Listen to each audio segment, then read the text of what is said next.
What's going on, everybody? Let me turn this down. I realize it was so loud. Didn't turn down like it normally does. How y'all doing today? How's all my crowdsourcers going? How's all my sourcers? How's all my news people? What y'all up to? Ready for some news? No, you are. That's the only reason you're here. You're here for the news. You're here for the roundup. You're here to see my pretty face.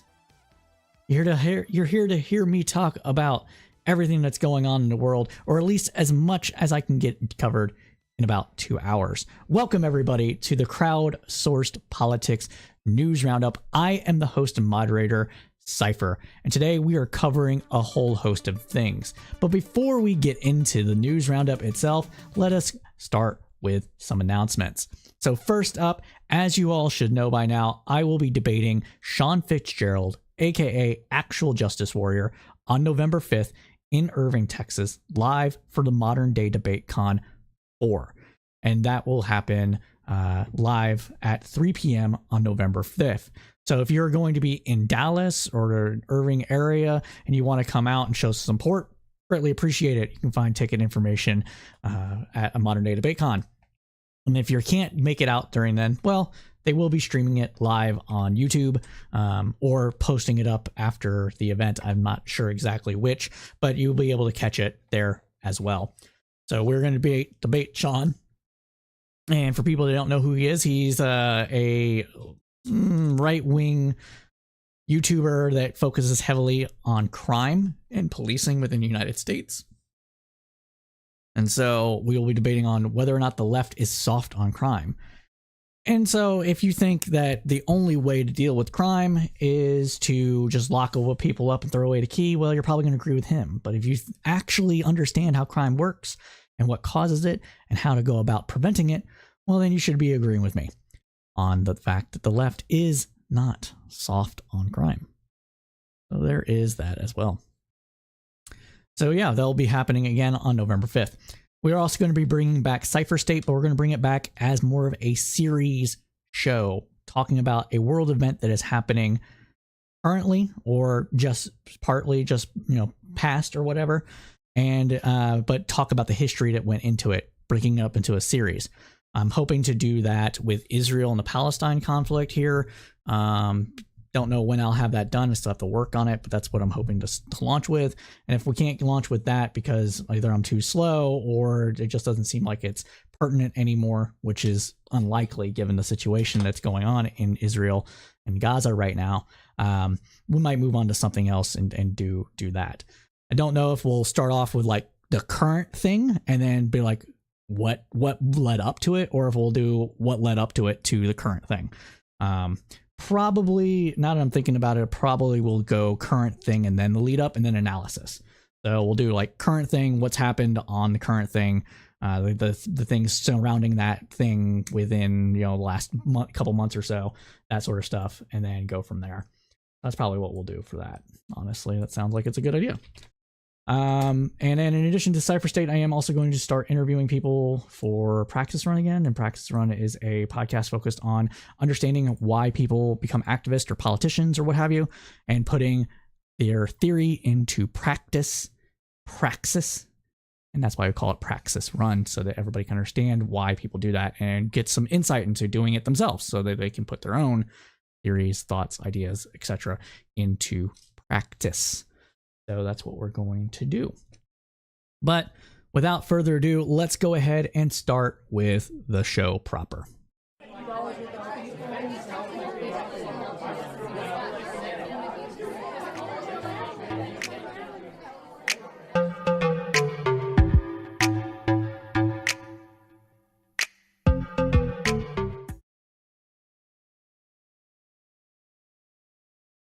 Welcome, everybody, to the current week. This is the week of October 16th with the Crowdsourced Politics News Roundup. It's another week of fire hose news, and we're going to cover a lot tonight. There's the Hamas-Israeli war. It was deja vu all over again in the House of Representatives until it wasn't, but then the deja vu... Sorry, let me just start that over. It's another week of fire hose news, and we're going to cover a lot of it tonight. There's the Hamas and Israel war. It was deja vu all over again in the House until it wasn't, but then the deja vu came back again. Mitch is getting bullied by his inmates in the Senate. And then there's the President Biden's diplomatic efforts this week in the Middle East. Happenings at the SCOTUS, news from the Fed. Well, you get the idea. It's a lot of news to cover. So let's go right into it. Starting up with Hamas and the Israeli war. Now, we covered some of this last week, but we want to bring home just how much misinformation and disinformation is going out surrounding all the events that is happening within Gaza. Some of the information is just going to be fog of war stuff, but a lot of it is not. A lot of it is being done on purpose. So let's talk about it. So CNN's Jack Tapper quoted Jonathan Swift yesterday saying, quote, "Falsehood flies and the truth comes limping after." A falsehood took flight on Tuesday that created political unrest here at home and in the Middle East. It began when it was reported that a bomb hit a hospital in central Gaza City, killing hundreds of people. Palestinian officials said that an Israeli airstrike hit the hospital's courtyard where displaced Gazans were taking shelter. The initial reports were from the Gazan authorities, mind you. Now, according to the Israeli Defense Forces, they blamed the Palestinians' Islamic Jihad militant group, saying that a barrage of rockets was passing near the hospital when it was hit, according to reporting from ABC News. As information about the hospital blast was initially being reported, Democratic Representative Rashid Tlaib blamed President Biden for, quote, refusing to facilitate a ceasefire and help de-escalate, calling it a genocide.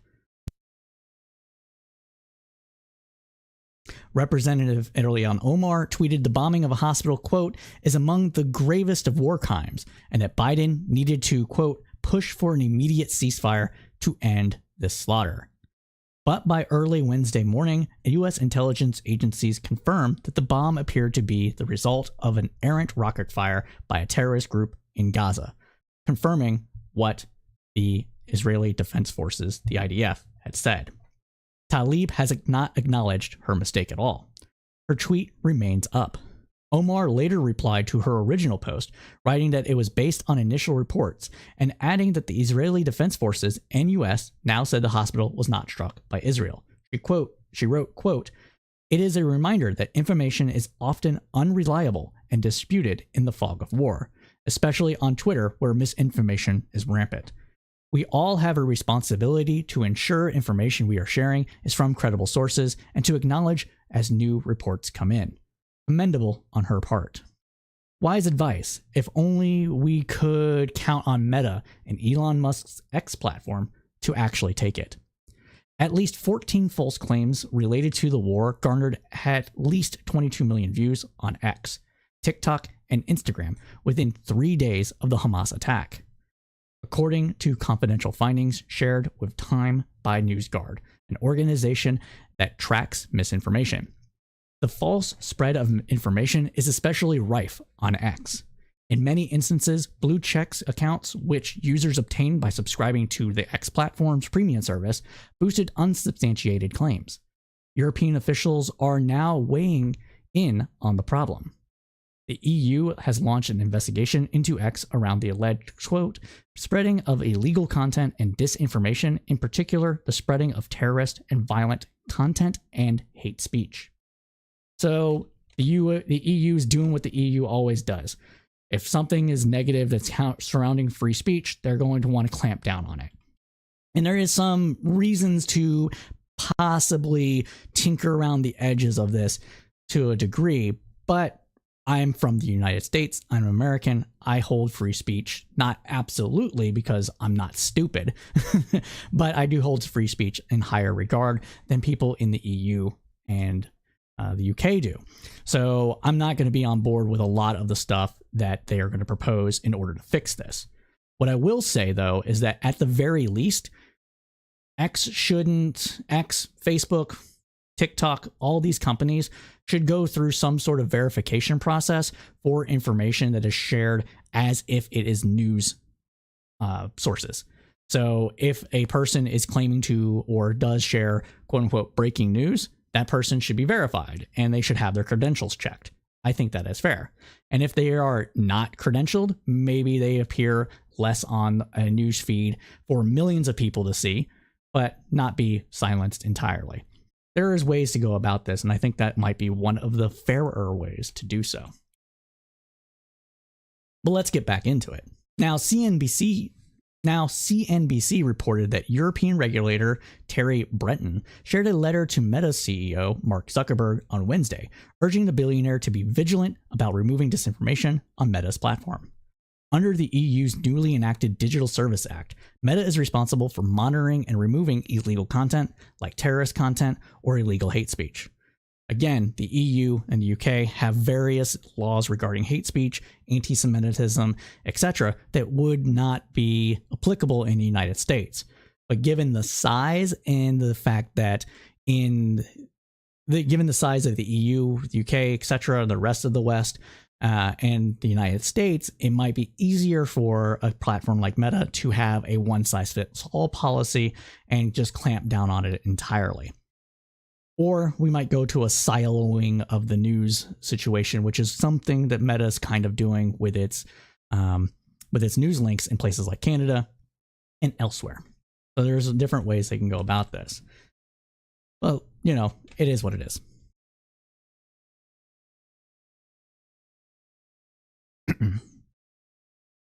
Failure to comply with the European regulations around illegal content could result in fines worth 6% of the company's annual revenue. In response to the misinformation surrounding the hospital explosion, a planned summit with Biden in Amman, Jordan was canceled, as reported by CNN. The postponement of the highly anticipated summit with Arab leaders in Jordan, where humanitarian issues were expected to be front and center, denied Biden a coveted opportunity to meet face-to-face with key partners in the region.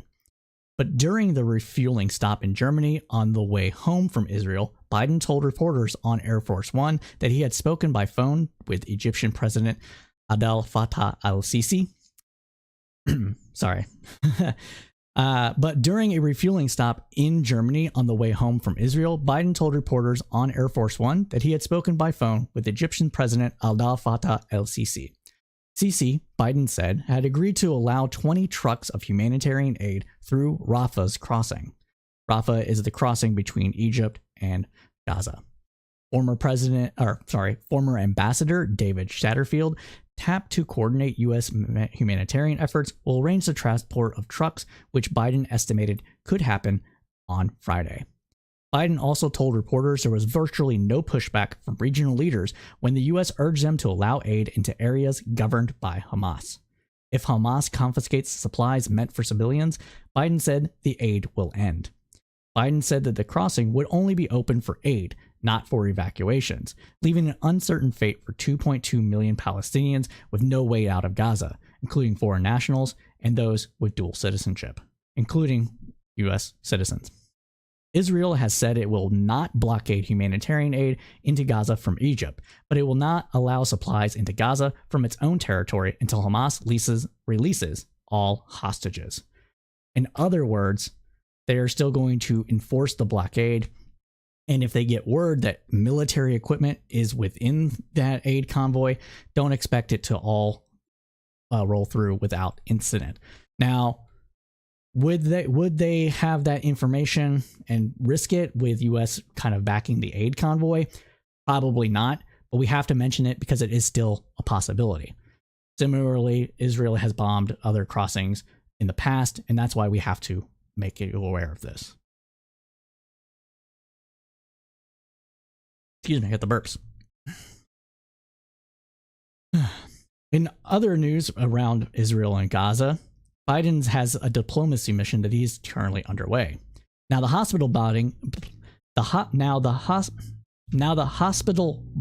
did not deter the president from making the 20-hour journey to Tel Aviv, where he addressed the Israeli people alongside Bibi Netanyahu, the Israeli prime minister, and embraced the U.S. president on the plane airport tarmac.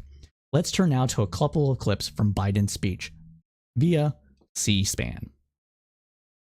Oops. Hold on a second. I just accidentally closed the wrong window.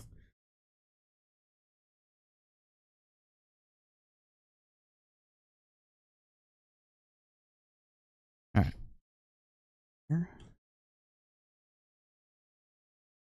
will be. Make sure. Hold on a second. Maximize that. All right. Go ahead and do that and make sure the CC is on. And hit play. All right, let's get to it. We're going to do everything in our power to make sure that it will be. 75 years ago, just 11 minutes after its founding, President Harry S. Truman and the United States of America became the first nation to recognize Israel. We've stood by your side ever since. We're going to stand by your side now. So Biden is clearly relying on the special relationship that Israel and America have. Part of that could be for any number of different reasons, specifically with the United States liberating the death camps within Nazi Germany and seeing firsthand what that wrought, as well as other partnerships within the Middle East to combat communism and other things like that. The special relationship is very real, but we have to understand there are reasons for that are beyond just, we like Jewish people or whatever. So there we go. My administration was in close touch with your leadership from the first moments of this attack. We're going to make sure we have what you need to protect your people, to defend your nation. For decades, we've ensured Israel's qualitative military edge. And later this week, I'm going to ask the United States Congress for an unprecedented support package for Israel's defense. So this is basically Biden saying that despite the fact that Congress is a shit show, which we'll get into later, that we are still going to offer military aid to Israel, especially in regards to the Iron Dome and replenishing the intercept missiles or rockets that the Iron Dome does use. A lot of people say that this is what kind of makes America complicit in what Israel is doing. However, Biden, and I'm sure some of this clips that we're going to cover, we'll get into it, has repeatedly called on Israel to not commit war crimes or do anything that is basically evil and wrong to the Palestinians within the Gaza Strip. So let's go let it continue though. So this clip, just for clarity's sake, this clip goes on for about 5 minutes and 26 seconds. We're going to listen to all of it, and then we're going to listen to another clip that's about 4 minutes long. We're going to keep Iron Dome fully supplied so it can continue standing sentinel over Israeli skies, saving Israeli lives. We've moved U.S. military assets to the region, including positioning the USS Ford Carrier Strike Group in the Eastern Mediterranean, with the USS Eisenhower on the way to defer further aggression against Israel and to prevent this conflict from spreading. So this is specifically in order to prevent other countries from launching missiles or rockets or from land or sea within the Arab region, specifically in regards to Iran. There is, I don't know if the deterrence itself will necessarily work, given that that Iran is relying on proxies like Hezbollah in order to have influence over the area that is near Israel. Hezbollah has influence in Syria, Jordan, Lebanon, and with Palestinians in Israel. But the fact is that this is done, you have peace through strength. And so if the United States has a carrier group out there or some other kind of weapons platform that can interdict or intercept attacks, then that will deter countries from doing so, as well as if any attack goes awry and it accidentally hits a U.S. service member, that will cause us to respond with some sort of force of our own. So that's why that is being out there. Some people would say this is playing a dangerous game. I don't think it is. I think this is just par for the course. It's what America does, and it makes sense from a strategic standpoint to do so. But let's let him continue. I promise we'll get through this. We'll get through it. The world will know that Israel is stronger than ever. And my message to any state or any other hostile actor thinking about attacking Israel remains the same as it was a week ago. Don't. Since this terrorist attack took place, we've seen it described as Israel's 9/11. Though for a nation the size of Israel, it was like 15 9/11s. The scale may be different, but I'm sure those horrors have tapped into some kind of primal feeling in Israel, just like it did and felt in the United States. Shock, pain, rage, an all-consuming rage. And all this does make sense. The amount of bloodlust that came out of these attacks, whether every single bit of information that has been released about the scale or brutality of the attacks is real. The fact that they happened at a concert, the fact that it targeted innocent people, primarily innocent people, is why that all these emotions and kind of the response that Israel is doing makes sense, but it doesn't mean that it is justified or that the amount of bombing that's happening within Gaza is a good response to do that. We'll get into a little bit of that later about in this segment here, but I just wanted to point that out there, that while I am understanding and sympathetic to the feelings that people have, that doesn't mean the response that the Israeli government should be doing is what it is doing. Let's continue though. I understand, and many Americans understand. You can't look at what has happened here to your mothers, your fathers, your grandparents, sons, daughters, children, even babies, and not scream out for justice. Justice must be done. But I caution this: while you feel that rage, don't be consumed by it. After 9/11, we were enraged in the United States. While we sought justice and got justice, we also made mistakes. Pulling this into the reality of what the United States did after 9/11, specifically with the Iraq War, actually makes sense, and it could have a modicum of impact around how the Americans feel about the attacks that Israel had suffered. Again, this is all, while all this makes sense, it shouldn't necessarily justify every single action that the Israeli government does. Whether or not you believe that the Israeli government giving 10 minutes warning to people in Gaza to flee a building before dropping a bomb on it is sufficient or not, or justifies it, that's on you to think. I don't believe that 10 minutes is not enough time, especially if you can't ensure that those people get that information, which they don't. They don't ensure that everybody hears the warning or is able to heed the warning of these things. And so, while there's ways to go about prosecuting attacks against Hamas that might be a bit more cruel, doesn't mean that what is happening right now isn't cruel as well.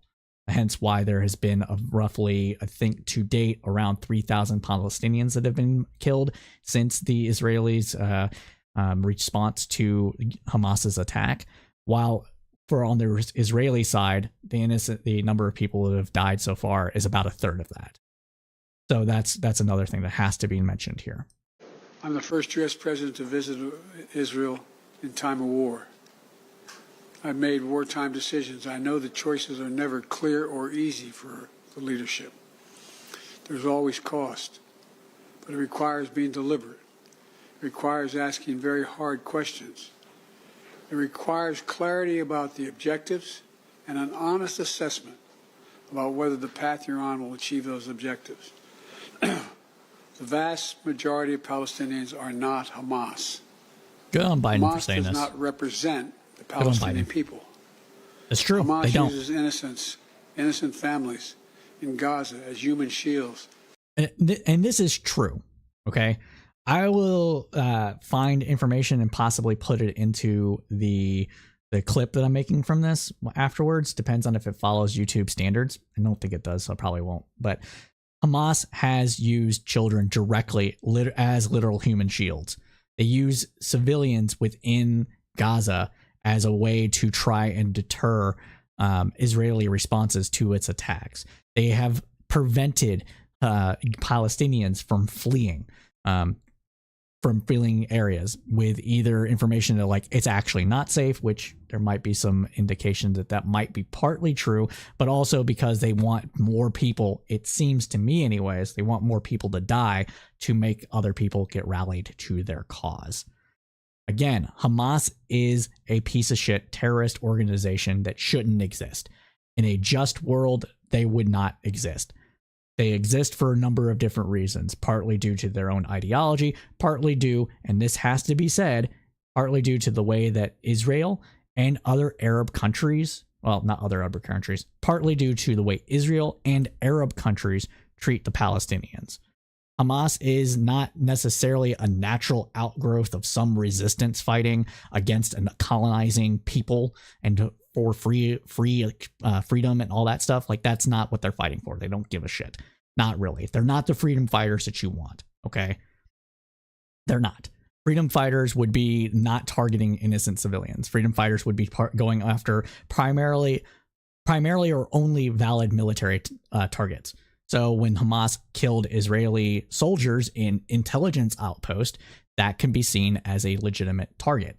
But when they land into a freaking when they paraglide into a music concert and just open fire on people, that's not justified. It's not. No matter how many lefties or how many Palestinians tell you that no Israeli is innocent because it's a militarized society, gives them the moral authority and legitimacy to kill people that are not actively engaged in the conflict. They're not actively engaged in military exercises. That is where you have to draw the line. And that is partly what Biden is doing here. That's what he's doing here. He's drawing the line between justified military responses and non-justified military responses. And that's, Biden should be commended for this. He really should. Putting their command centers, their weapons, their communications tunnels in residential areas. Palestinian people are suffering greatly as well. We mourn the loss of innocent Palestinian lives like the entire world. I was outraged and saddened by the enormous loss of life yesterday in the hospital in Gaza. Based on the information we've seen to date, it appears the result of an errant rocket fired by a terrorist group in Gaza. The United States I'm going to get that really quick because I think it's important. Just give me 1 second because I want the tweet. I want to get the tweet here. Where it was done. Let's see. Let's see if I can get a book.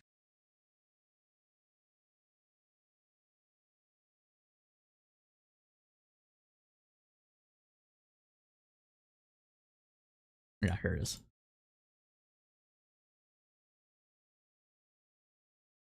One second, everybody. We're gonna get this image real quick. Pull it up. So here is, oops, my bad. Here is the image of the attack. Okay. This was found by some random Twitter user. I don't know who Nathan Russer is, but a friend of mine on Facebook trusts him, and I trust my friend, so I'm going to go with it. But this is the image of the attack at the hospital that happened, or the bombing that happened at the hospital. If this was a missile or a bomb dropped by the Israelis, there'd be a giant crater here, not burned out cars. So again, fog of war information and everything else, fine. But some people have been lying. Just want to point that out. I'm going to rewind this first. I'm going to rewind this a little bit back, about 5 seconds, and then start it over. Terrorist group in Gaza. The United States unequivocally stands for the protection of civilian life during conflict, and I grieve. I truly grieve for the families who were killed or wounded by this tragedy. The people of Gaza need food, water, medicine, shelter. Today I asked the Israeli cabinet, who I met with for some time this morning, to agree to the delivery of life-saving humanitarian assistance to civilians in Gaza, based on the understanding that there will be inspections and that the aid should go to civilians, not to Hamas. Israel agreed the humanitarian assistance can begin to move from Egypt to Gaza. But let me be clear, if Hamas diverts or steals the assistance, they will have demonstrated once again that they have no concern for the welfare of the Palestinian people. And it will end. So this is putting the onerous on Hamas to ensure that this aid that is going out of Egypt into Gaza actually makes it out to the citizens of Gaza, or the people of Gaza, I guess I should say. And it's reasonable. It's reasonable because you don't want to materially aid a terrorist organization. And so if they steal it, interdict it, or whatever, you can't be blamed if they do that, and you put the onerous on them. So we'll see what happens. Hamas in the past has done things that Israeli government and the US government has actually liked in this regard. So it wouldn't surprise me if Hamas themselves don't interdict the aid and use it for their own benefit. But we can't say that of necessarily any other militant groups that might be operating in and around Gaza. So we'll see what that goes, but I don't know. Maybe Hamas maybe there's a good likelihood, a little less than a coin flip, but a good likelihood that Hamas won't actually divert the equipment, the aid from their people. The practical matter, it will stop the international community from being able to provide this aid. We're working in close cooperation with the government of Egypt, the United Nations and its agencies like the World Food Program and other partners in the region to get trucks moving across the border as soon as possible. Separately, I ask Israel that the global community demand that the International Red Cross be able to visit hostages. I just demanded that the United States fully supports. Today, I'm also announcing $100 million in new U.S. funding for humanitarian assistance in both Gaza and the West Bank. Good on. Yeah, see, Biden is actually taking the right approach to this. He's acknowledging that Hamas is an evil piece of shit. He's acknowledging that Israel is going overboard to a degree, one degree or another. You can quibble about the degrees. I believe they're going overboard. Fight me about it later if you need to. And saying that the United States will be there for the innocent people, essentially. And that's a good thing. That's way better than what has happened in the past in these regards. So I commend Biden on that for sure. The 100 million that he's talking about, that he's talking about here is actual money that's already within the. Sorry, my dog is making noise. All right, you guys can hear him. So the 100 million that he's talking about here is actually within his already purview. It's already money that's been given to the federal government particularly for USAID funds, and it can be moved around so that that money can go out. It's not the money that he's asking Congress to allocate now, but it's a little bit, and it's a start. And Kissing Gonzo, I had not watched that yet. I was prepping for this newscast. I'll be watching that later. Might do a little snippet for that just on YouTube after we've concluded this roundup. But appreciate you, and yes, I hope it's as good as you say. I'm gonna rewind it just for a couple of seconds back to make sure we don't clip anything out, and then we'll get to it. We'll let it go. $100 million in new U.S. funding for humanitarian assistance in both Gaza and the West Bank. This money will support more than 1 million displaced and conflict-affected Palestinians, including emergency needs in Gaza. All right, so that's that clip there. Now we got another clip that we want to play here. If I can get it to go. And this is from the same speech. It is 3 minutes and 6 seconds. So we'll let this play out here. Well, in Gaza, you are a Jewish state. You are a Jewish state, but you're also a democracy. And like the United States, you don't live by the rules of terrorists. You live by the rule of law. When conflicts flare, you live by the law of wars. What sets us apart from the terrorists is we believe in the fundamental dignity of every human life. So this is Biden essentially saying that all of Israel's response should be conducted within what we as in humans, as in the global community, say it is a moral way to prosecute a war. And this is also very pertinent. A lot of people might say that this speech is like kind of snoozeville or whatever because he doesn't have like a lot of energy or whatever have you, but he's making all the right points, and that's what's important. Way better than what Trump did. Trump just said Bibi is a weak, feckless person. Come on, fucking ridiculous. Israeli, Palestinian, Arab, Jew, Muslim, Christian, everyone. You can't give up what makes you who you are. If you give that up, then the terrorists win. True. We can never let them win. True. You know, Israel's a miracle, a triumph of faith and resolve and resilience over impossible pain and loss. Think about October 7th, the Jewish holiday. I'm going to rewind that so I can clip that loud pop out. Sorry about that. Resolve and resilience over impossible pain and loss. Think about October 7th, the Jewish holiday, where you read about the death of Moses, a tragic story of a profound loss to an entire nation, a death that could have left hopelessness in the hearts of the entire nation. But though Moses died, his memory, his message, his lessons have lived on for generations of the Jewish people as well as many others. And just as the memory of your loved ones will live on as well. After reading the story of Moses' death, those who observed the holiday began reading the Torah from the very beginning. The story of creation reminds us of two things. First, that when we get knocked down, we get back up again, and we begin anew. Yeah, I guess that's true. I don't really have much to comment on here right now, but I figured I'd pause it so it doesn't look like I'm not paying attention. And second, when we're faced with tragedy and loss, we must go back to the beginning and remember who we are. We are all human beings, created in the image of God with dignity, humanity, and purpose. In the darkness, to be the light unto the world is what we're about. You inspire hope and light for so many around the world. That's what the terrorists seek to destroy. That's what they seek to destroy. Because they live in darkness. But not you. Not Israel. Nations of conscience like the United States and Israel are not measured solely by the example or power.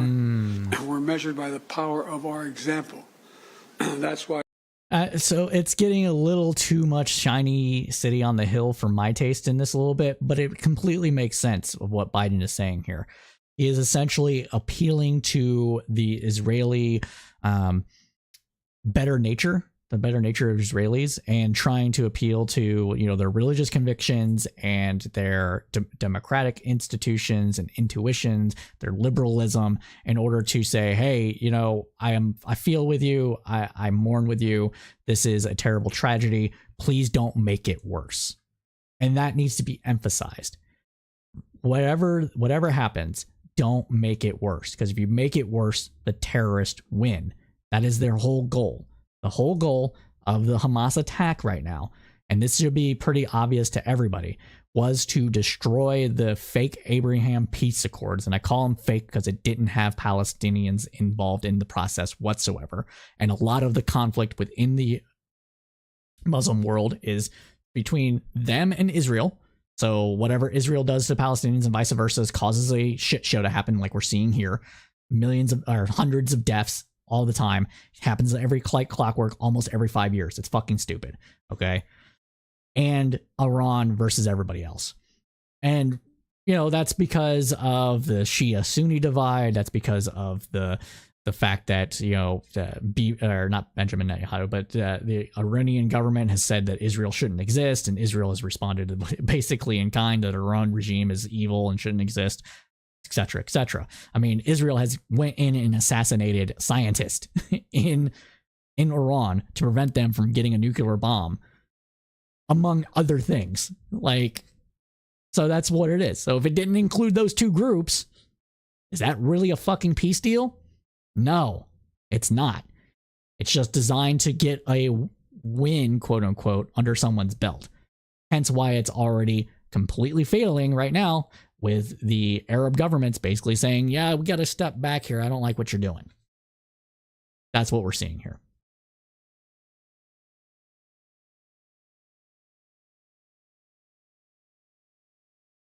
Kissing Gonzo said, it's medicine to a world in psychological chaos. What leaders do. Seem like he's neutral too, which is smart. I agree. Yeah. All right, we're going to let it continue on. It's got about another minute left, so. As hard as it is, we must keep pursuing.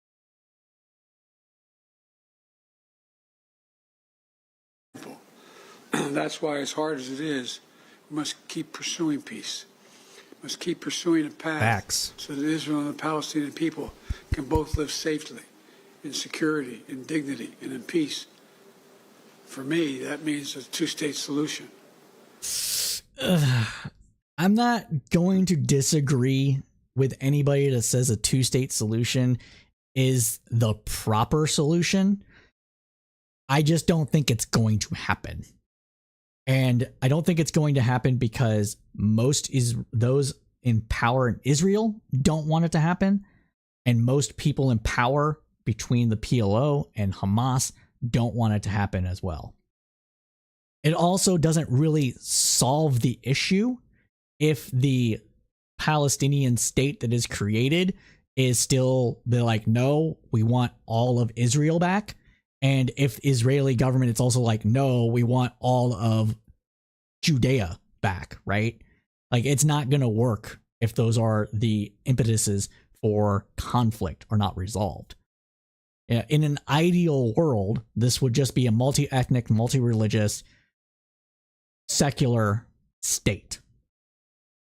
An Israeli state that incorporates all Palestinians and all of the Israeli Jews into and Arabs into a single cohesive state that is free from conflict mostly. And I say mostly because, terrorism is a thing and you're not necessarily going to, get rid of all of it just by, sorry guys, we're not oppressing you anymore. It's not going to heal the wounds right away. That would be my preferred solution. I know my preferred solution is a pipe dream. It's more of a pipe dream than a two-state solution, but I think the two-state solution at this point is also a pipe dream. Doesn't mean we shouldn't push for it. Doesn't mean that we shouldn't, wag our fingers at Israel whenever it does something fucked up. Same thing with Gaza with Hamas or any of the other terrorist organizations or the PLO for that matter. But it does mean that we have to actually look at these things in a realistic manner.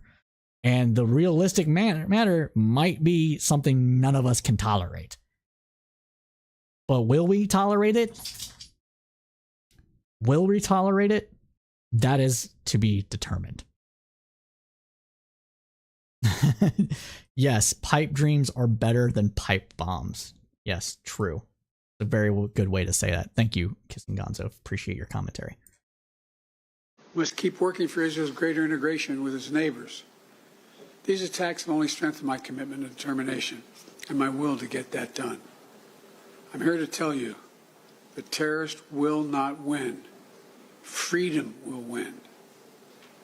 So let me end where I began. Israel, you're not alone. The United States stands with you. I told the story. So that is Biden's speech from a few days ago, and it was a good speech. It was a very good speech. So I'm glad that we tuned into it. Yeah. So oops, sorry. But yeah, so that's where we are with that. Now, there's, as people have mentioned, Biden also was live earlier today before this newscast. And I will watch that after this newscast and share my thoughts and opinions on it. Don't know how I'm going to do that yet, but I will. And also, according to The Guardian, President Biden, okay, I'm sorry. That's what I just said. So, oops. So like I said, we'll cover that postscript here. I don't know how I'm going to, but it will be covered. And yeah, so we'll leave it at that. So everybody, that concludes this segment of the news roundup. Now let us move on to other chaos that is ever so present within the United States. And that, my friends, I am of course talking about the speaker fight in the U.S. House. So we've been reporting on this weekly here, and we're going to continue to report on it until there's a resolution. But the clown car must continue, and we must laugh at it while it putters around. So let's go ahead and get into it. Now, we reported on last week's roundup that Steve Scalise had removed his name from consideration for the Speaker's gavel. That was just last Friday. Soon after, it was announced that Jim Jordan was the Republican conference's new designee. They They designated Jordan despite the fact that he hadn't come close to the 217 votes he needed when the conference held their secret ballot. House Republicans then sent everyone home for a long weekend. Presumably, Jordan spent that time trying to persuade his colleagues to vote for him when the House reconvened. Come Tuesday, Jordan appeared confident that he would win his bid to replace Kevin McCarthy in short order. His confidence was completely unfounded, though, because he lost when 20 Republicans voted against him. Immediately after that loss, North Carolina Republican and Speaker Pro Tem Patrick McHenry gavelled the House into recess once again. House Republicans tried once more yesterday to vote Jordan into the Speaker's chair, only to have him lose by 22 votes, 2 more than he lost the last time. And once again, Speaker Pro Tem McHenry gavelled the House into recess immediately after Jordan's second loss. What happened next is yet a stark reminder of the state of U.S. politics, and specifically within the Republican conference. We have threats, bullying, and harassments are abound here. And according to the reporting from Reuters, Representative Marionette Miller Meeks said she received a credible death threats on Wednesday after voting against Jordan.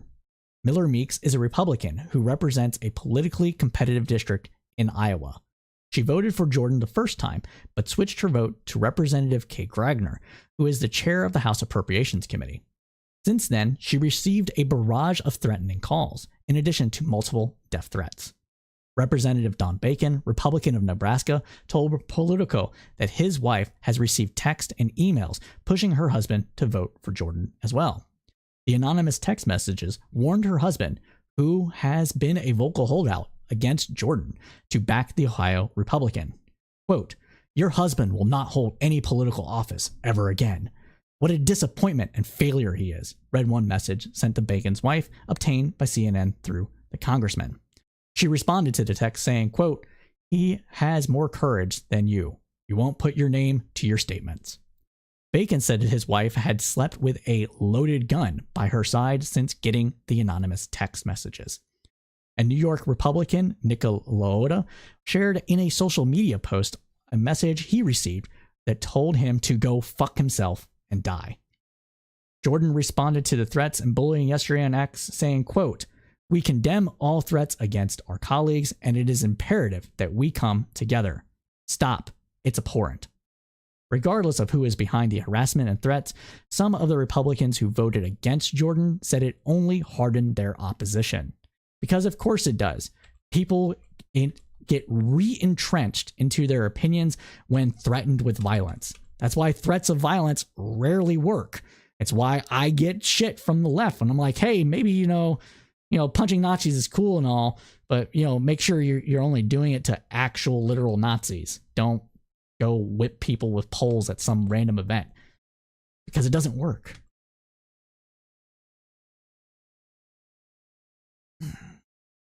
Continuing on, though. There have also been pro-Jordan robocalls targeting voters in Representative Carlos Gomez's district as well as as well as other members' districts, according to Florida's Republicans' office. Jordan pressed by CNN yesterday on why he's staying in the race, given his pathway to 217. Jordan pressed on CNN yesterday on why he's staying in the race, given his pathway to 217 isn't getting any better, noted that McCarthy had a lot longer to build support for his speakership bid. But what a difference, though, does a day make? Well, not much, apparently. Now, early this afternoon, we learned that Jim Jordan was one who had buckled under pressure. Well, sort of anyway. Per Reuters and ABC News, House Republicans spent the morning in a closed-door meeting, presumably to discuss Jordan's third try at getting speakership. Asked what he expected as he entered the meeting, Jordan said only, quote, "I'm not gonna know until I talk." Quote, he said, quote, "I'm not gonna know until I talk to my colleagues." We soon learned that Jordan had told his fellow Republicans that he would not seek a third vote to win the post. He agreed instead to back a plan to empower McHenry to hold the post until January. The move would expand McHenry's powers and enable him to oversee regular business. To be clear, Jordan had not withdrawn his name as the designee for Speaker. He temporarily suspended his bid. Quote, I can't believe we're going down this route, Republican Representative Jim Banks said. True to form, Georgia Representative Marjorie Taylor Greene blamed the minority party. Quote, our Republican voters worked very hard to give us our majority, and this conference is broken because Republicans worked with Democrats and put us here. End quote. And Marjorie. Listen. I know you're not good at math, but it's not because of It's not because of Democrats. Democrats aren't a majority. They simply didn't vote for your guy. Why would they? They don't like him. They don't like you. They think that you are an impediment to the country moving into progress, just like you think Democrats are. So trying to blame them because your caucus is full of shit and can't get its act together because 20 some odd members don't like governing and another 30 or 40 people don't like the guy that you all put forward as some sort of radical change agent who can't get shit done and is just a provocateur, doesn't mean that Democrats are to blame. It means you are. Maybe self-reflect. But I know that's too hard for many of y'all. Speaking of things that are too hard for many people to understand, Matt Gaetz is still a thing. And that architect, he was the architect of this embarrassing mess and shared his opposition as well. I'm against Speaker Light, Gaetz said. It's constitutional desecration. All right, buddy. Whatever. The House can make any rules that it wants. It can. That's what the Constitution says. More or less. There's things that it has to do in regular order, blah, blah, blah, blah. But when it comes to these things, the House writes its rules. And if the House wants to say, we'll give a temporary speakership to somebody and while we'll figure this things out so the government can get back to business, that's what the House can do. You just don't like that because you don't want the House to get back to business. Because the House getting back to business is bad for you and your agenda. Which is, I don't know at this point, just make a big name for yourself, keep your name in the paper, but try to not keep it in paper for being a potential Pedialyte. Yeah. So, go fuck yourself, Gaetz. That's what I'm saying. Continuing on, though, Indiana Representative Jim Banks told ABC that he doesn't back the plan and predicted that more than half of the GOP would oppose it as well. Given that pushback, even if the more pragmatic Republicans supporting Jordan support the plan, it would need Democratic votes. The exact number could be very fluid. In fact, it is very fluid. We don't know what deals are being made, so it's up in the air what that number would be. Now, the Democratic conference would require concessions to support the plan, because of course they will. And given that MAGA distaste for working across the aisle, getting there might be an uphill climb as well. And obviously, anything that can help the Democrats, that help Biden, that helps the government function is going to be a thing that the MAGA of the MAGAist are going to be against because they don't want the government to function because their number one position is to make sure nothing gets done so Democrats don't get any kudos for things going moderately well. But we'll see how that plays out for them. Hopefully, it's not very good because this shit show just cannot continue. It just can't. It can't. I mean, it can, but it's not going to be good for anybody. Be real, all right? Now, for his part, New York Democrat and House Minority Leader Hakeem Jeffries has said that Republicans must take up government funding and aid for both Israel and Ukraine. His third demand, allowing bipartisan bills to the floor, could be a non-starter for many Republicans, depending on how it's construed. Because again, if bipartisanship bills get passed, Biden gets some accolades, and that might help him in 2024. Now, for his part, McHenry kept his cards about whether he supports the plan close to his chest. Quote, I've never asked for additional powers, he said. As pointed out by multiple press outlets and posted on X from Chip Roy, as presented on X from Chip Roy, this is weirdly, A post on X from Chip Roy said that if House Republicans dared to make a deal with Democrats over McHenry's abilities, it would be in violation of tradition and norms. I'm sorry, you don't give a shit about tradition and norms. Go fuck yourself. Eat my whole ass, you piece of shit. The entire Republican conference since 2016, actually before then, we can say since 2008 or before then, since 1997, has all been about destroying norms and ignoring tradition in raw power moves. So fuck you. Seriously, go fuck yourself, Mr. Roy. My God, it's not even hypocrisy. It's just lying. It's lying about caring about this. Because hypocrisy would be like, well, I only care if they do it. They don't care if they do it, though. They don't care. They're just lying. They're just lying in order to get more votes. It's stupid. And not only that, though, in a separate post, the Texan Republican said GOP lawmakers joining with a Democrat to potentially expand McHenry's powers, quote, not only raises constitutional concern, bullshit, but represents an unforgivable step to coalition government and likely discrimination in 2024. Oh, the horrors. Stuff getting done. The United States actually having a functioning government while Republicans are somewhat in charge. My God, what would the world come to? A little bit more sense, my guys. That's what it would come to. There would be more sense in the world. It's people just can't. Oh, man. Now McHenry called the House to order this afternoon, held the opening prayer and the Pledge of Allegiance, and then immediately gavelled for a recess. But wait, there's always more to this, because this saga cannot end until we are all dead in the grave, apparently. Now at 2:30 p.m. Eastern Standard Time, after more than 3 hours behind closed doors, House Republicans emerged to tell the press that they did not have a plan on how to move forward with the speakership. As of 3:30 p.m. Eastern Standard Time, several Republicans told reporters that the proposal to temporarily empower Patrick McHenry was now a non-starter. It seemed it lacked the support of a majority of Republicans. Because, of course it does.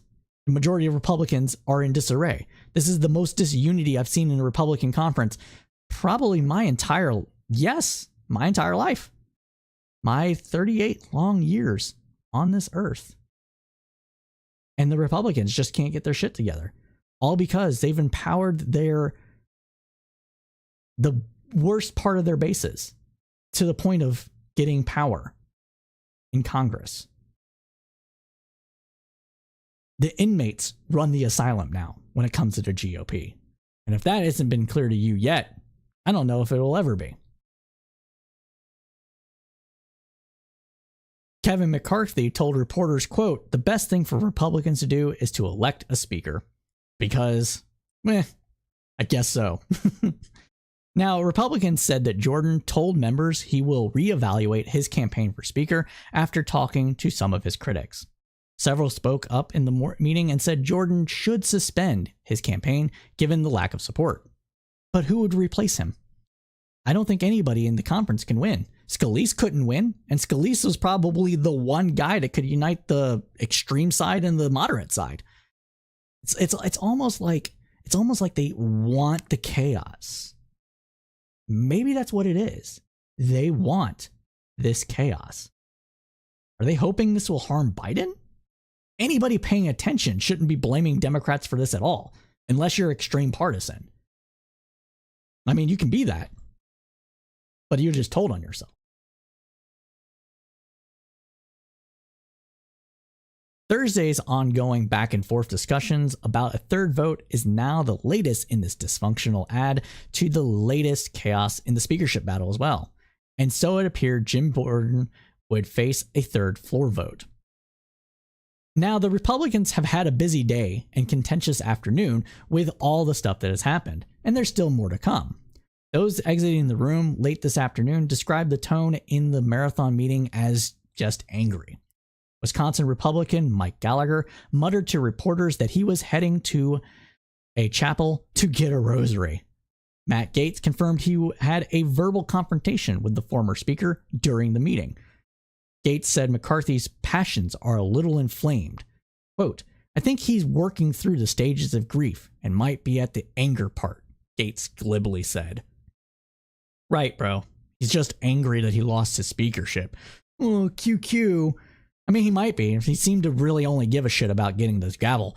Been doing it for all my life. I wanted a gavel. Lost it. 9 months. Rest in peace. Now, continuing on though, the Florida Republican was asked about reports that Representative Michael Bost lunged at him during the meeting. What? Bro, we brought back Congress to 1800s. They're going to throw blows on the floor. Let's go. Let's go. I want to see them duke it out.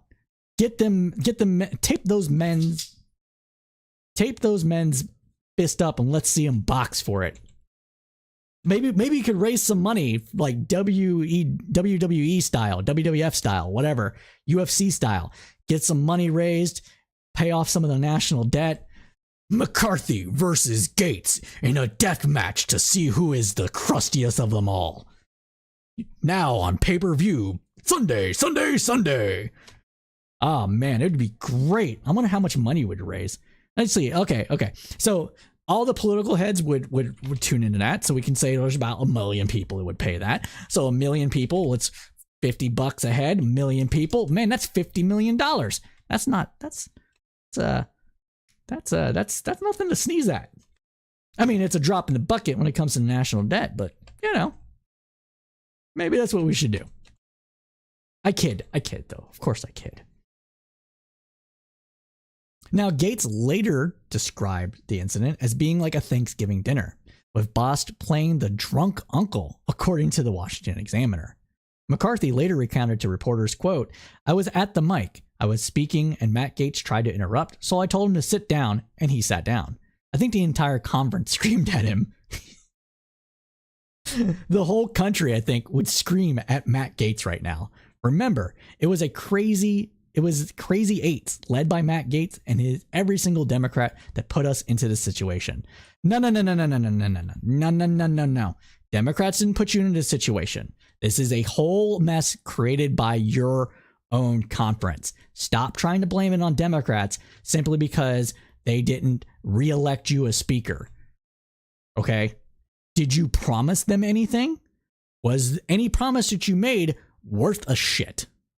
No, because you sold your soul to get the speakership and tried to keep it by lying to everybody and not being a deal mastermind. Okay? That is what happened here. You sucked as being speaker. You sucked at whipping votes. You sucked at making concessions. You sucked at everything that you tried to do, you feckless fucking hack. Stop trying to blame Democrats for this shit and take some goddamn personal responsibility. I thought the Republicans were the ones of personal responsibility, and I'm hearing none of it from their conference right now. Mess me with that bullshit. It's fucking ridiculous. Thank you for the follow, Joel Judson. Appreciate it. Continuing on, though. Then House Republicans erupted when Gaetz stepped up to address his colleagues, with one source telling the New York Times nearly the, quote, whole room booed and yelled at him to sit down. Multiple members have confirmed that they had opposed the idea of giving McHenry more power as the speaker drama plays out.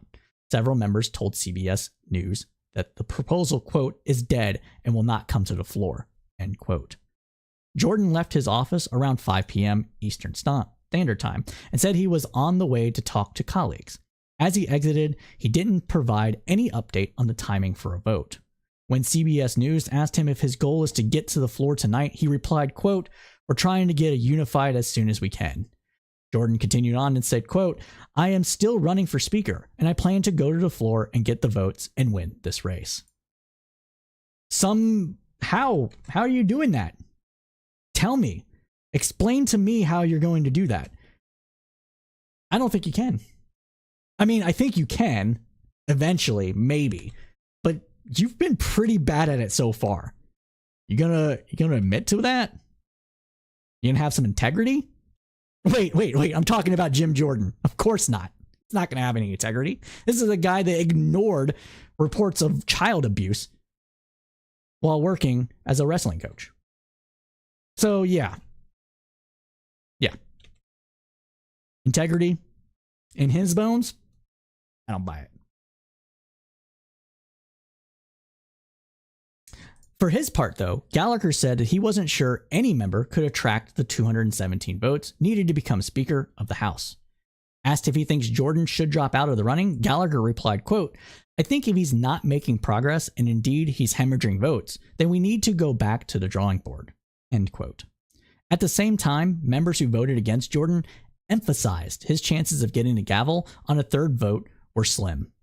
Let's do a third vote. It's not going to go backwards. It's time to stop, said Bacon, who advocated for McHenry option to his caucus. Continuing on, he stated, quote, in the end, you got to work with Senate Democrats, the president. We have to find consensus. And he's not wrong. If you want to have a functioning government, you have to compromise with other people that have power. Biden is in control of the executive branch and can veto any shitty bill that you submit to him. And it's not going to make it through a Democratic controlled Congress unless you compromise on certain things. And since the Republicans, the worst thing that could happen with a Republican is to compromise with Democrats. Again, they don't want Democrats to get any wins leading into 2024 because that might empower Biden to actually get his second term. They're not going to do it. They don't want to. They don't want to govern. That is where we're at right now. The Republican conference in the House of Representatives doesn't want to govern. Or at least, I should say, roughly 50% of them don't want to govern. We'll give some moderates a little bit of a give me there. They seem to want to govern a little bit, but they can't get their heads out of their collective asses to do so. Because, again, they hate Democrats more than they want to govern. But continuing on, though, by late this afternoon, the Republican conference appeared to have gone beyond theater to the absurd, to directly, completely batshit bonkers. Representative Troy Niels of Texas, who opposed the McHenry proposal, suggested that the consensus might only be reached by rallying around their party's presidential frontrunner. Oh, shit, no. When we say that the Republicans are super wedded to Trump and that it's the Trump party, this is why we're saying it. Quote from Troy Niels. We threw out the second most popular Republican in the country. The second most popular. Who's the first? You all know who it is. Donald J. Trump. I think Trump can do things that are impossible and turn them into reality. We've seen it as 4 years in the presidency. If Donald Trump was the president, Hamas would not be in Israel. Bro, do you really believe that? Are you that much of an ideologue? Are you that much of a partisan that you think that Trump could have single-handedly destroyed Hamas? This is the reason why they think this. Look, we're gonna splice this here. We're gonna come back and reread this quote. But part of the reason that they think this is because of bullshit that is like the whole Nemia or whatever, Nesmera, Nephia, whatever the fuck, I can't remember the guy's name, was chosen by God. He's the son of man chosen by God to lead the Israeli people, and that's what Trump is. Trump is just our chosen God person. Shut the fuck up. You really think God chose Trump? Do you not understand your own religion that much? Really? That's partly why we're here. That's partly why this fuck Niels thinks that Hamas could be single-handedly destroyed by Trump's mere existence as president. It's bullshit. It's asinine. It is freaking trog shit. Fucking kidding me.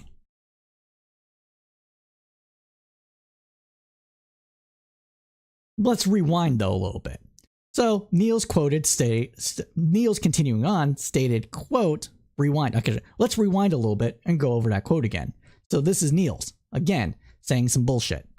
We've seen it as 4 years in the presidency. If Donald Trump was president, Hamas would not be in Israel. Bullshit. We wouldn't be spending billions in Ukraine without a strategy. We have a strategy. You're an idiot. The administration hasn't given us a strategy. Again, shut the fuck up. You're dumb. You put Donald Trump in there, he can fix his plans. I recommend we give him 100 days. Okay. Sure, buddy.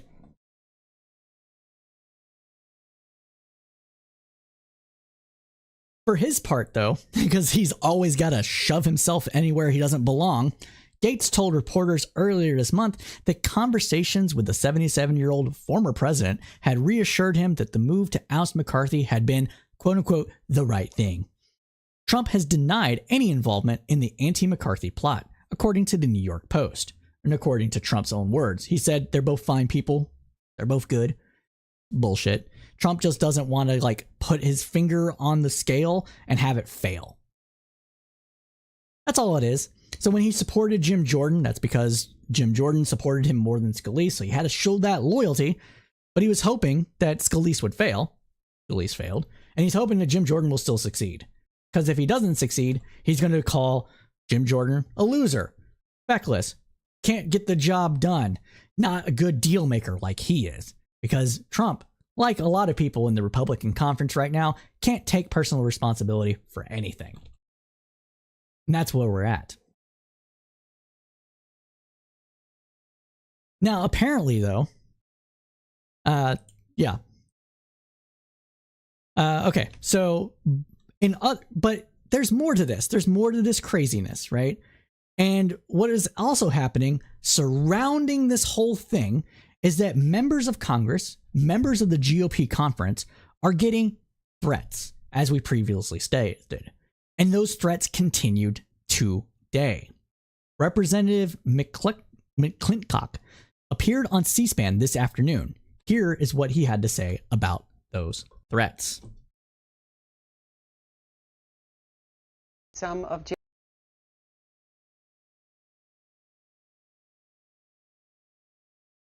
What do you say to some of Jim Jordan's supporters who have reached out with threats to your colleagues who have opposed him? Well, they even threatened me, and I've been a Jim Jordan supporter from day one. Who? A woman named Luna from Florida. And I told Jim, I have supported you in every vote. I have supported you in every conversation I've had with colleagues. But this is counterproductive to your election, and I think it's going to cost him the election. I told him the Freedom Caucus is out of control, and it's become a hindrance to his election. It's not just a hindrance to his election. It's a hindrance to the entire country. The entire country is harmed by these sycophants. It's ridiculous. Yeah, I'm using big words. Sue me. I gotta rewind this. So not only was there's those threats, though, not only was there threats that he claimed, but we have audio now. We have audio from Jake Tapper with some threats that other members of the Republican conference have received from their own supported or supposed they have received from their own supposed supporters. So let's listen in to that here. Several of those lawmakers who opposed Jim Jordan's bid for Speaker are now receiving credible and terrifying death threats. Over the weekend, it was made clear that supporters of Jordan's were going to launch a pressure campaign that apparently had Jordan's blessing until last night. And in the intervening time, well, it got pretty ugly. And we have some exclusive audio right now of a threatening message that was left as a voicemail for the wife of one of the Republican lawmakers who opposes Jordan. This has only been edited to take out identifying information of the wife and the lawmaker. We've bleeped out some of the language, but not all of it. And I want to warn you, this is pretty ugly stuff. Take a listen. So before why is your husband such a pig? Hold on, before this plays, or displays. Let's make no mistake here. Like, threats to anybody sitting in Congress, violent threats to people that are in not even positions of authority, just like general election people or whatever, these are all needing to stop. 100% stop. I am not taking glee in this, that the fact that these Republicans are basically being hoisted by their own petard. It's dangerous to everyone in the country. It needs to stop. They need to quit emboldening people that are creating this situation. They need to get rid of Trump. They need to get rid of people like Marjorie Taylor Greene and Lauren Boebert and Matt Gaetz and Chip Roy, and everybody else under the sun that's like this, that encourage people to go out and be violent. Yes, I know there's going to be some people that say, what about Democrats? What about Maxine Waters telling people not to let up? Yeah, if Maxine Waters said, go and, punch people in the face, if Maxine Waters or anybody else in the Democratic conference was encouraging actual violence, then they can go fuck themselves too. The problem that you have with this is that, from what I've seen, and this isn't to say that I've seen everything, so if you have evidence of it, of her actually saying be violent, bring it to me and I'll fucking eat crow. All right? If you have evidence of that, bring it to me again. But Maxine Waters was talking about protesting. She wasn't talking about threatening congressional members' lives. She wasn't talking about how somebody is an evil piece of shit for working as a volunteer election person and then encouraging people to go after them. That's not what she was doing. Only one person, only one party, one political party that has power has encouraged that kind of shit. Own it. All right, let's let him continue. Bleeped out some of the language, but not all of it. And I want to warn you, this is pretty ugly stuff. Take a listen. Why is your husband such a pig? Why would he get on TV and make an asshole of himself? Because he's a deep state prick? Because he doesn't represent the people? So what we're going to do is we're going to come follow you all over the place. We're going to be up your ass nonstop. We are now Antifa. We're going to do what the left does. Okay. All right, buddy. I don't think you know what Antifa does. I think you only know what you're told Antifa does. But okay. Because you're of a husband, we're going to be up your ass nonstop. We are now Antifa. We're going to do what the left does, because you're of a husband gets on TV. Oh, the bad guys, they did so. I'm going to vote for Kevin McCarthy, a piece of shit who everybody knows, and Jesus fuck, for his piece of shit ass. And it's really funny. There is a documentary called Young Guns that follows McCarthy. Oh shoot, hold on. Young Guns documentary. McCarthy. Who were the people? Who were the three people? Okay, so Eric Cantor, Paul Ryan, and Kevin McCarthy. These were the people that created the Freedom Caucus, right? And they've all since been eaten by their own freaking base. Think about that. They're not good enough for them. When people say that the left consumes its own, this is the kind of stuff that they're talking about. And it's happening to Republicans now because we're that partisan in this country. It's freaking ridiculous. Talk about Americans who are actually fighting for Americans as the bad people. Says everything about him. So you, your husband, and we're not like the left. We aren't violent, but we're gonna follow your ass, every appointment you have, everything you fucking do. So what the left does? Your husband's an asshole. Okay. You should talk to his stupid ass. We're at war. Israelis being killed. And your dumb husband is acting like a 2-year-old. No wonder. He's a warmonger, piece of shit. So listen, what?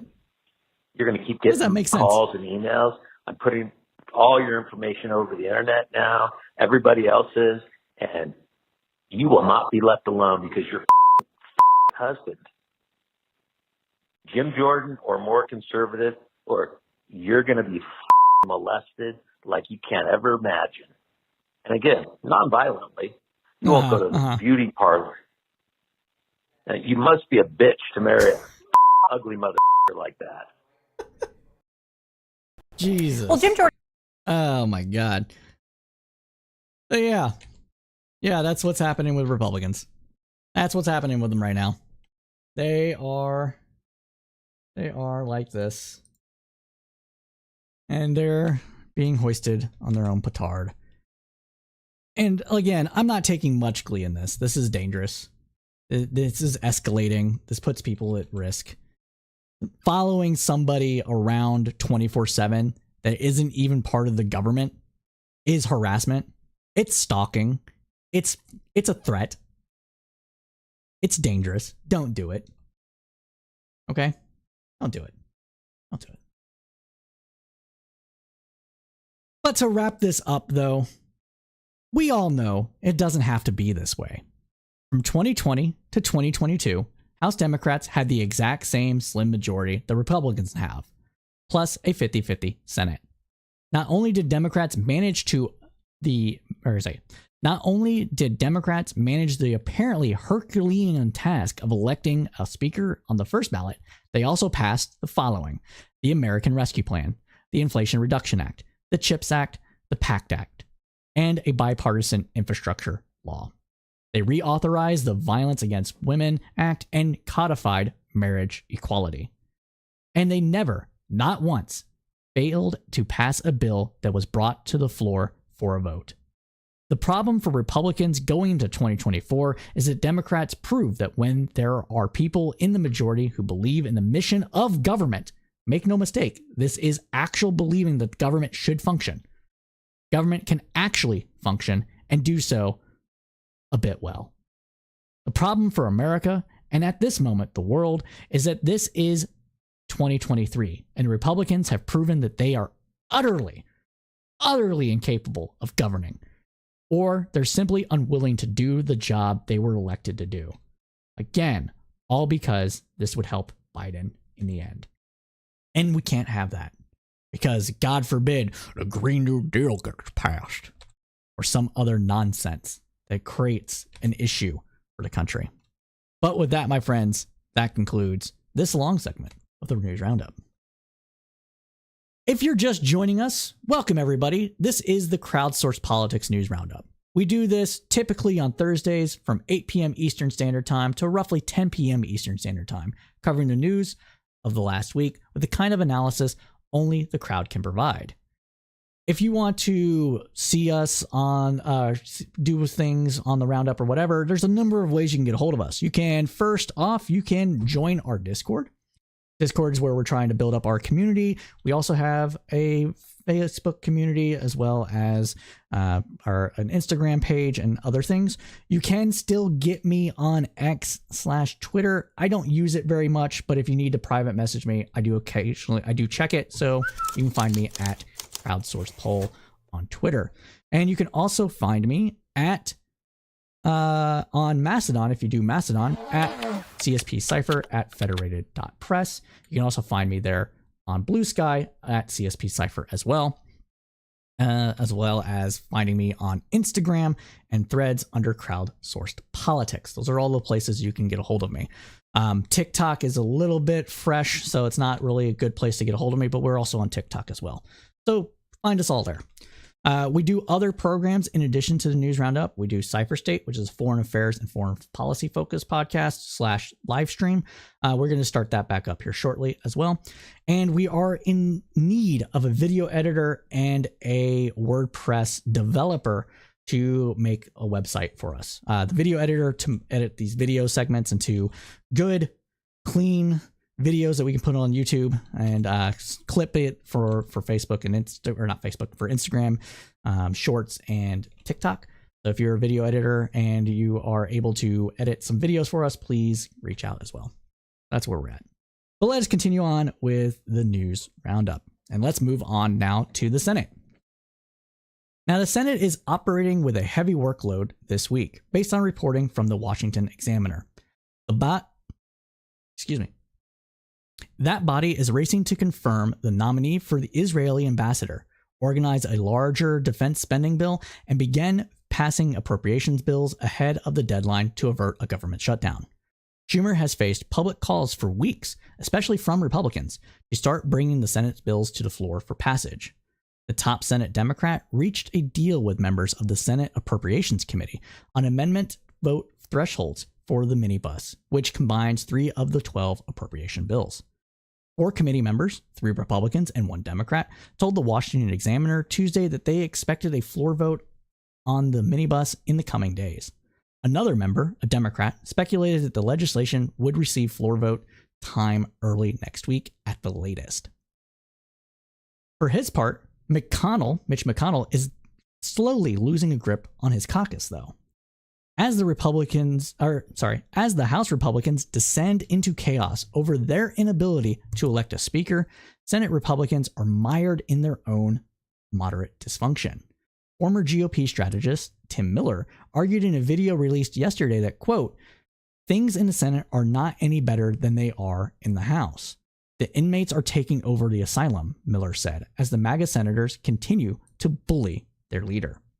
"For starters," said Miller, "there's Wyoming Republican Senator John Brazos, a high-ranking GOP official who went out of his way to endorse a failed gubernatorial candidate, Kari Lake, for Senate in Arizona." Again, Kari Lake. Hey, if you want to see a Democrat win the Senate in Arizona, while Kyrsten Sinema is pushed out by Democrats, so an actual Democrat win in the Senate, nominate Kari Lake. It's that simple. Done, bro. Like Sinema or the other guy will win. The other person being Democrat for Senate. Easy. Running. Yeah, so Ruben Gallego.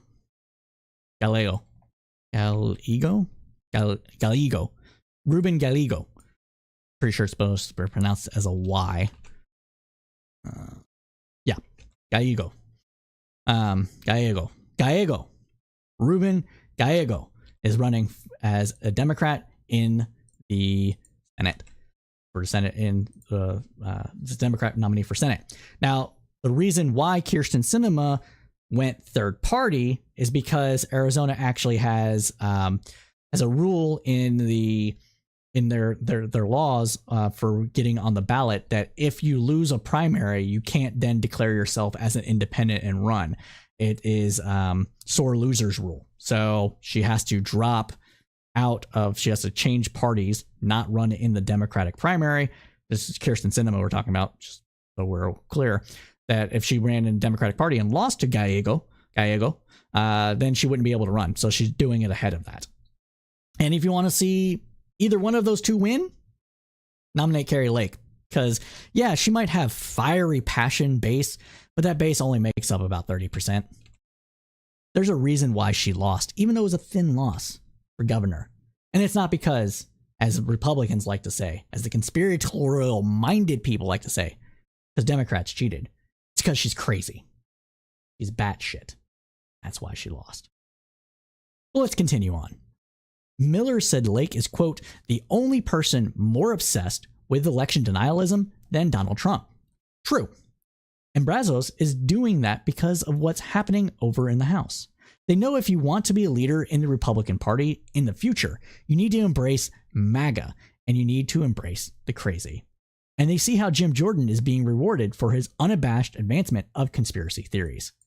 End quote. That's only the beginning of McConnell's inability to hold a sensible line in the party, continued Miller. For instance, the minority leader has been powerless in the face of Senator Tommy Tuberville's blockade of military promotions. We've reported on Tuberville multiple times in this news roundup. So he's basically stopping any military promotions or whatever from happening due to its stance on allowing women seeking abortion care, which includes getting a necessary medical abortion, to leave the state and get that procedure. And they think that because you can't provide, quote unquote, any money to abortion because of the Hyde Amendment, we can't provide that care either. But that's not the way it works. You need an abortion to save your life, or because you have some other complication that requires you to get one, and leaving a state like Texas to go get that should be covered by the U.S. military. It's needed. Not only is there Tuberville, though, there is also Kentucky Senator Rand Paul's blocking ambassadorships as well. All this is putting America at risk, all because they don't like Biden.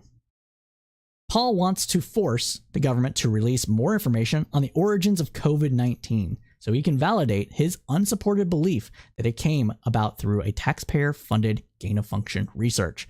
So they're going to block ambassadorships to key places such as Israel, all because of a one-man vendetta to get information because you're a vaccine denying kind of person now. Crazy intersection, man.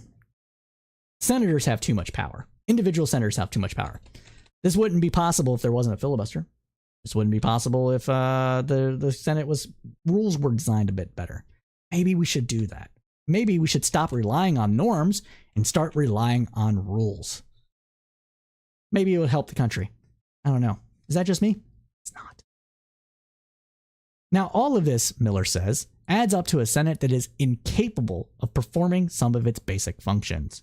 Quote, "We have two totally dysfunctional houses," said Miller. So that's what this party is right now. Kerry Lake, Jim Jordan, Donald Trump, these are the people with the juice. These are the people with the power. The Mitch McConnells of the world are on their way out. And then, hey, I mean, you know, he's like 80, what, McConnell? What's McConnell's age? McConnell is 81 years old. He is on his way out regardless. But it's true that the MAGAs of the MAGAs are in power and they don't seem to want to do any actual soul searching. So this is going to continue for some time. Be prepared for it. The Republican Party is not your daddy's Republican Party anymore. This isn't the Republican Party of Reagan. This is the Republican Party of Jim Jones. Not Jim Jones. I'm sorry. This isn't the Republican Party of Ronald Reagan. This is the Republican Party of Bob Jones and the Birch Society. Crazy people with crazy agendas. But with that, my friends, that concludes this segment of the News Roundup.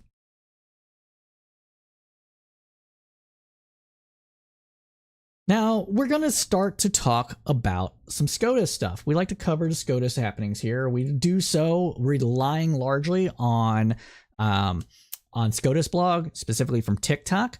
So again, follow them on TikTok, follow them wherever you prefer to get your news. SCOTUS blog is great. They give good, succinct information and it's factual. So relying on them is what we do. So we're going to share them with you. But we'll play this minute and 30-second video and pause it where we need to give some more context. And so let's get into it. Now, what we're about to see here is justices ruling about gun shows on the shadow docket. So for those who don't know, the shadow docket is the justices essentially saying we're not going to have a full hearing on this. We're going to take in written arguments and make our decisions based on that.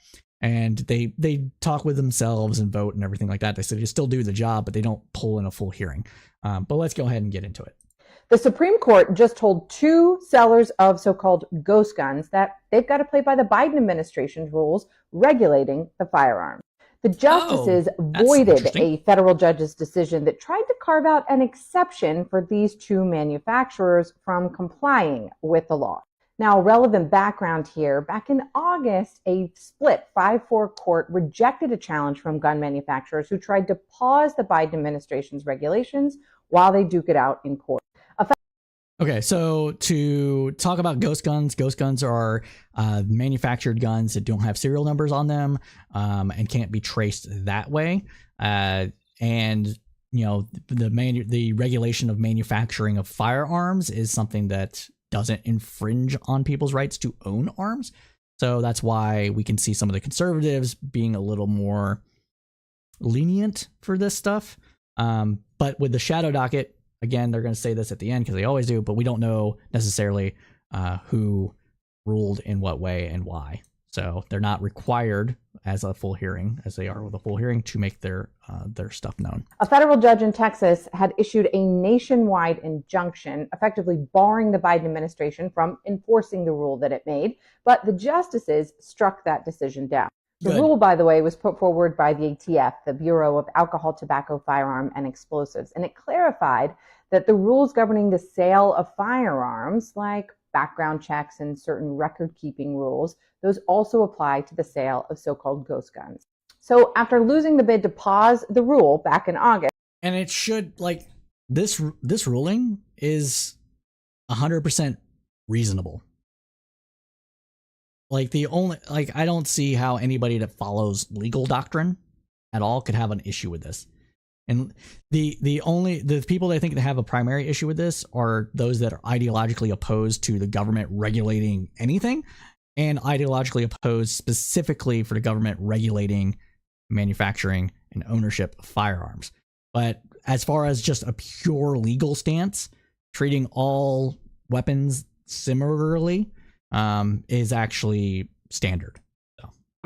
Two manufacturers went back to the same federal judge in Texas and asked for an exception to that decision. And they won an order saying they didn't have to comply with the rule. And that was upheld by the federal appeals court that oversees cases out of Texas, the Fifth Circuit. So the Biden administration went back to the Supreme Court asking them to void that lower court decision, saying that lower courts can't countermand the Supreme Court's authoritative determination. True. And today, the justices did send that message, voiding the exception for those two manufacturers in an order out of the emergency/shadow docket with no noted dissents. So no noted dissents means that either there was a dissent and it wasn't made public because it wasn't that big of a deal to those who dissented, or there just wasn't any. But again, they don't have to release this information publicly, so don't expect to have any of that information. All right.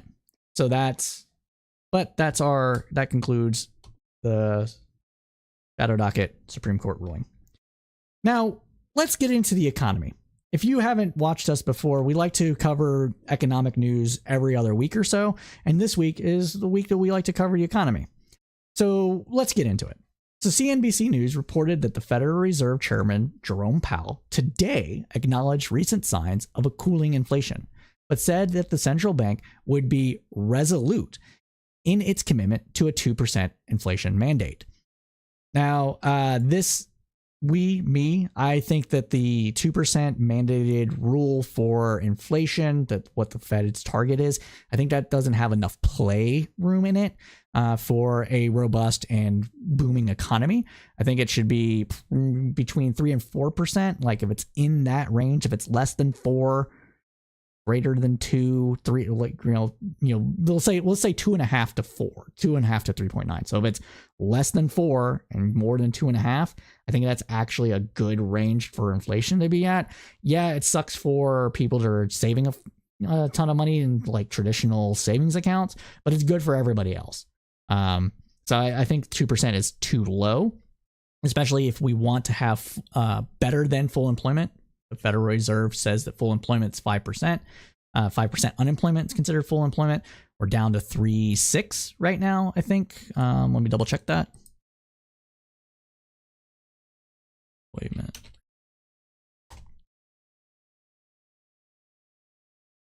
Yeah, we're at 3.8% unemployment right now. That was for September. Chances are it will be lower than that. So we're at 3.8 right now in September. Chances are for October it'll be a bit lower. But yeah, having lower than 5% unemployment is good. And so we should target that more. We should target an employment rate, not necessarily an inflation rate, for the Fed to move around the interest rates. But, Fed is going to Fed. So that's what's going on. Now, in a widely anticipated speech delivered to the Economic Club of New York, Powell evaded commenting to a specific policy path, but he gave no indication that he was leaning towards a push of higher interest rates. Quote, inflation is still too high, and a few months of good data are only the beginning of what it will take to build confidence that inflation is moving down sustainably towards our goal, Powell said in a prepared remarks. Continuing on, he stated, quote, "We cannot yet know how long these lower readings will persist or where inflation will settle over the coming quarters. While the path is likely to be bumpy and take some time, my colleagues and I are united in our commitment to bring inflation down sustainably to 2%. Powell finished. In recent days, data has shown that while inflation remains well above the target rate, the pace of monthly increases has decelerated. The annual rate has slowed to 3.7 from more than 9% in June of 2022. As we predicted, quote, incoming data over recent months shows ongoing progress towards both of our dual mandate goals, maximum employment and stable prices, Powell said. Still, the record suggests that sustainable return to our 2% inflation goal is likely to require a period of below trend growth and some further softening in the labor market conditions.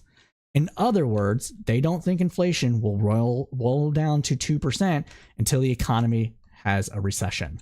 Below trend growth means less than 2 to 3% growth, which means less people working, which means labor market shortages, or labor market softening, which means more people unemployed. And that's what they've been saying the whole time. They literally want more people unemployed, or they want more people unemployed, or more people out of retirement and back into the labor market in order to push down wages by having more people in the market. Because that's the thinking they have.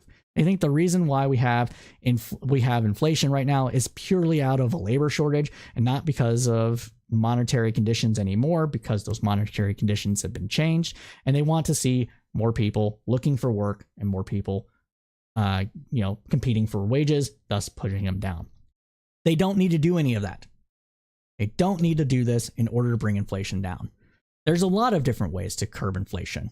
The best way to curb inflation is to reduce the cost of housing, medical, and student loans. Or not student loans specifically. The best is medical debt, get rid of medical bills for people, reduce the cost of medical by, having more doctors and stuff, or, invest in people so they aren't as sick. But that will bring inflation down because less money is being spent on medical stuff. The way to do it down, because medical is driving up pricing, driving inflation.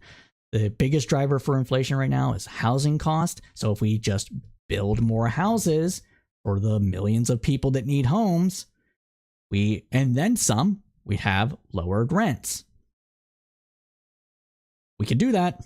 We could have special carve-outs for development of housing in areas that need it, which is most cities need housing right now. And that would drive down inflation by driving down housing cost. And we can also lower the cost of tuition across the country through a number of different ways. And that would also help alleviate inflation. Growing more food would be another one, and the like. So these are other ways that can be done to tackle inflation. And that's what we should do, not try to force people to be unemployed. Well, let's continue on. Now, the comments come the same day initial jobless claims hit their lowest weekly level since early in 2023, indicating that the labor market is still very tight and could exert upward pressure on inflation. Robust job creation in September and a slow pace of layoffs could put progress on inflation at risk.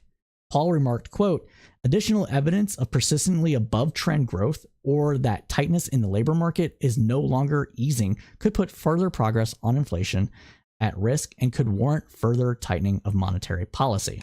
In other words, if inflation doesn't get under control, if more people aren't suddenly in the workforce, jack up the rates, hopefully cause some slowdown in the economy, cause some people to become unemployed, and then inflation will be tamed.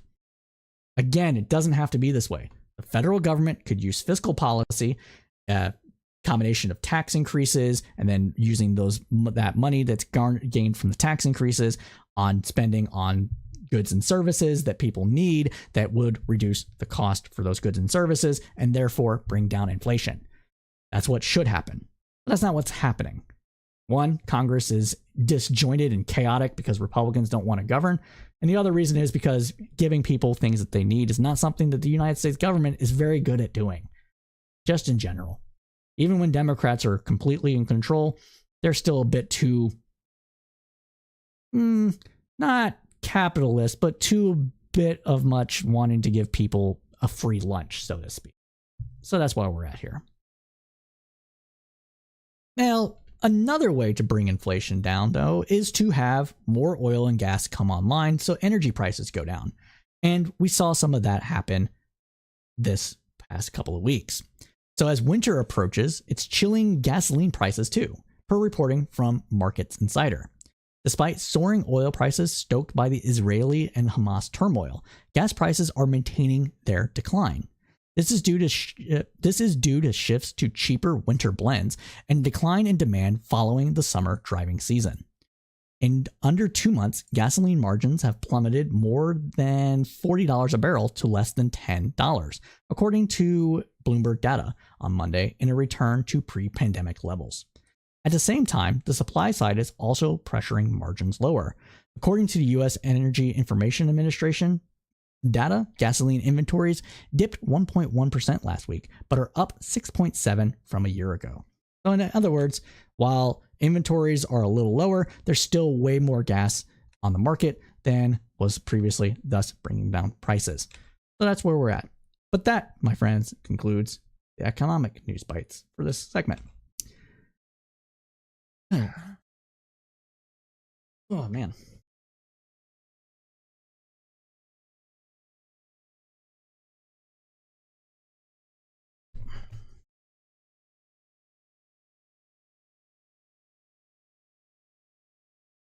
See what I can do here. What should be into a news bite for tomorrow?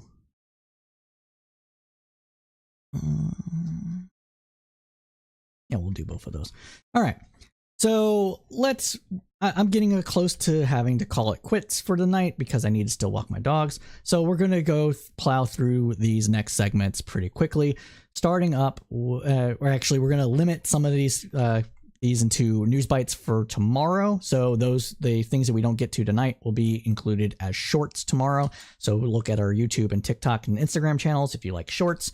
But we're going to get through this next one here because this one is funny and it's good. So let's get into it. What are we talking about? Well, Sidney Powell has flipped in the spiraling Georgia RICO case. Let us watch this video. And one of former President Donald Trump. That's too low. All right. So let's watch. Let's get this update. Sidney Powell goes state evidence, people. Big. She's got all the dirt. And one of former President Donald Trump's previous lawyers pleaded guilty today in the Georgia election interference case. Sidney Powell is one of 18 co-defendants charged, and as part of a plea deal, she pleaded to 6 misdemeanor charges. Powell will get 12 months of probation for each count, as well as a $6,000 fine. This comes one day before she was scheduled to go on trial along with co-defendant Kenneth Chesborough. Oh my. Oh my.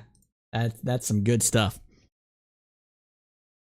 So the conversion of Powell into a cooperating witness makes a major victory for the Fulton County District Attorney Fannie Willis, per reporting from The Guardian.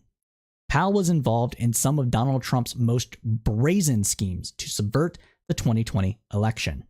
The most far-reaching consequence of Powell's taking the plea deal could be her agreement to testify in future trials. She worked closely with Trump in the final weeks of his presidency and was involved in various schemes to reverse Trump's election defeat. Powell was a key player in the contentious December 2020 meeting at the White House, where Trump named Powell as special counsel to investigate supposed election fraud.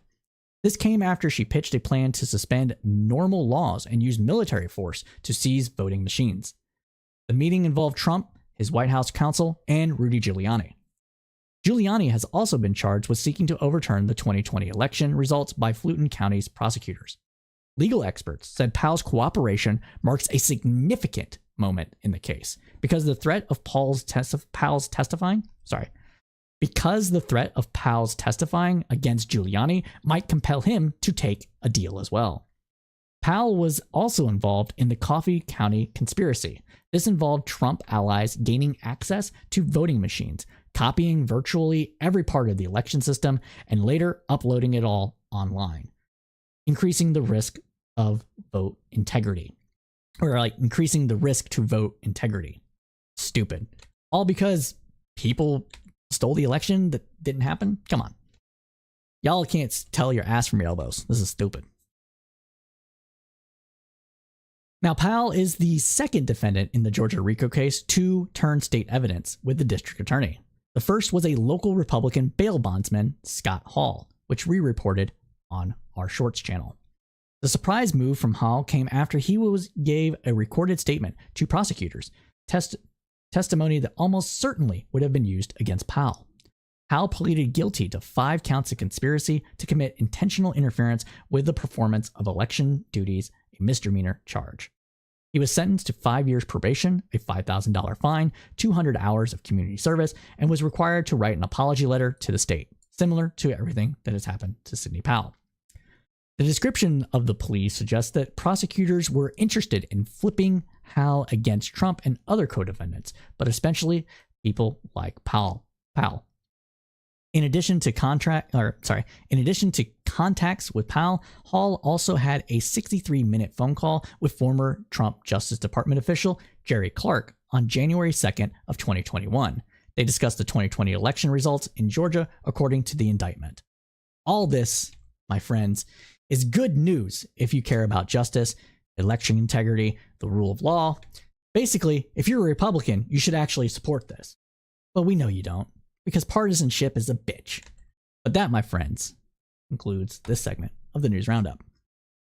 Now, if you haven't watched the News Roundup before, you don't know that we like to conclude our news of the segments with some news of the weird. A little bit of a palate cleanser, some interesting, fun news that happens throughout the area that can make us all a little bit better and give us a little bit of a smile. Sometimes it's in regard to things that are just spooky. And today is no different. Today, we have some spoopy news. We have some spoopy news for the Halloween season. So let's get into it here.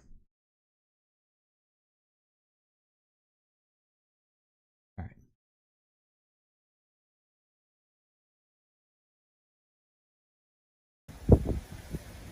What's going on here? Great Falls, Montana. Are those tumbleweeds? Bro, they're just taking over. Wow. Hold up. I gotta save that picture. We're gonna save this. A little bit further. There we go. This is gonna be nice. This is a nice picture. I'm gonna save this. Boom. All right, we're gonna save that. That's good. That's going to some spoopies.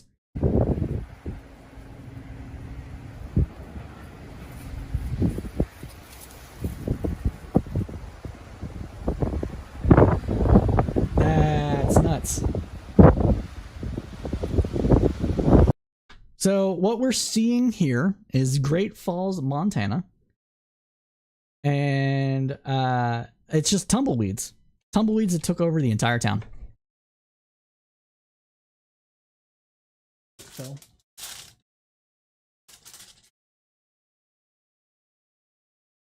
tumbleweeds took over the entire town. But everybody, I'm sad to say that we are out of time.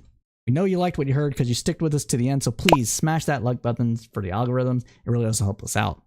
If you want to be on the News Roundup or contact us for anything, again, you can contact me on Discord. That's the easiest way to get a hold of me. You can also find me still on X/Twitter at crowdsourcedpoll. And if you don't use that platform, you can contact me via Threads, Instagram, YouTube, or TikTok, all under Crowdsourced Politics. So as we say at Crowdsourced Politics, keep your head up. Keep your head up. Your political storm.